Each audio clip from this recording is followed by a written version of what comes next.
What is up, everyone? So it took us a few months to get through the list, but this is the last episode that we're going to have for the Natal chart roast, so appreciate everybody's patience. But without further ado, Molly. So we've got a Pisces Sun and Mercury that tell us that you're very creative and empathic, but that you're also the last person in the world that the DoorDash driver wants to have to get on the phone with if they can't find your apartment building and they're needing clear and concise directions. So just follow your heart doesn't tell me how to get to the building when none of your buildings are labeled, Molly. So we also have your Mars and your Venus. They're hanging out in the 7th house of relationships. Both of those are in Aries. So your flirtation style is very much like trying to, when somebody is in a wrestling match with their cat and they're just repeating over and over again, I'm trying to love me. Let me give you snuggles, you little asshole. Or similar to a cat, it's going to be the mentality of, well, I licked it and now it's mine. So your Pisces Mercury probably works alongside with your communication style, being similar to birds. And with Mercury squared Uranus and Sagittarius in your chart, you somehow have the ability to talk yourself both into and out of trouble at the same time. So it's like the cop isn't going to give you a ticket for going 90 in school zone, but somehow the officer now thinks that you're his twin flame. So mix this all together with the Taurus moon in the 8th house, and everyone should just be grateful that you had enough spoons to put on pants and get out of bed, because you likely saw too many sad stories on your For You page about the current state of the world in general, and now the abyss is just calling you hardcore.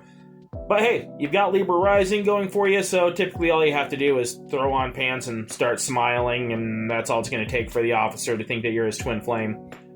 So, Jilly Beans.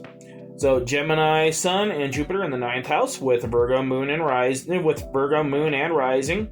So, okay, so you're smarter than all of us, and you're more observant in every way possible. You've got Mercury and Taurus in the 9th house as well, so somehow you've got a way of being able to tell all of us how stupid we are in such a way that makes us just leave saying, oh, isn't she the sweetest, most down-to-earth person you've ever met in your entire life? So now let's go ahead and pick on that 8th house stellium that you got for a minute. We got Chiron and Taurus, and then Mars and Venus, both in Aries in that 8th house. So, like Molly, you got a bit of a tendency to want to go full reticulated Python mode on the object of your affection, but you probably have a history for falling in love with the tortured souls with potential. And this has led you to some deep wounds that probably hurt your bank account just as much as your heart. So sorry about that. And then, sweet lord, is this like a Moon, Mercury, Saturn, Uranus, Neptune square? Well, that pretty much all spells, hey, I started out with good intentions, and I really don't know how or when it all went south. So just tell your heart and your mouth to get in the backseat and let your Gemini placements do the driving from here on out. Cody Ann. So we got a Taurus Sun in the 8th house with a 9th house Gemini moon. So at your core, you just want to connect with people and understand what makes them tick. But at your core, you also just don't have the spoons to deal with everyone and their dysfunctional bullshit. And you're a Virgo rising, so your face is not going to hide it at all when you're just not impressed. But with Venus and Pisces in that 7th house of relationships, well, you're just in love with the idea of being in love. But hey, you've got a native Jupiter and Pisces in the 7th house as well, so, I mean, that bodes well for just throwing caution to the wind and following your heart. Though, with an 8th house Aries Mercury, you might just want to rely on body language when it comes to flirting, because that all has the energy of flirtation by angrily screaming military orders at people in German. But your Taurus Mars doesn't have the energy to keep up if they aren't listening after, you've barked the 3rd direct order. So with Mars and your Sun square Uranus, that means you don't go looking for trouble, but trouble finds you and wants to constantly force growth and transformation upon you, yada, yada, yada. So you might as well roll with it. I mean, embrace your final Pokemon evolution as a James Bond villain that just pretty much does nothing but lays around all day wearing nothing but diamonds. So then we have Philly Trash Panda. The fuck is this? The fuck is this? Look at that. It's all in the upper left-hand corner with like nothing else anywhere else. It's like 10th through 12th house, and that's pretty much it. So it's just career, social life, and all of the mysteries of the subconscious. So, I mean, you were probably labeled as an old soul growing up, and you couldn't wait to grow up when you were a kid, so what a fucking mistake that was. But Venus in Libra in the 11th house says you're either decorating your front door with upside-down pineapples, or you're going to be deep in denial. So you got your Mars in Cancer in the 9th house, so that says you're going to probably be super passive-aggressive about it if anybody calls you out on it. But then, we're adding a 12th house Scorpio moon in there as well, so that means you're likely to go like full praying mantis mode on your lovers in order to devour their souls to keep them with you for all eternity, or whatever nonsense 12th house Scorpio moon will be on about that makes them feel they're so much more deep and profound than everybody else. Oh, and Scorpio rising as well. So, I mean, come on. We know that you were probably on FetLife before it became mainstream. Okay, and now we have the finale. So, we are roasting a couple in their synastry chart, so took me long enough to get to this one. So hopefully, the two of them are still together, but let's see what their chart says, and maybe, start placing some bets. So we have Chris, and then I don't think we got Chris's partner's name, but on the surface, we got an age gap couple here. That's a Scorpio and a Libra.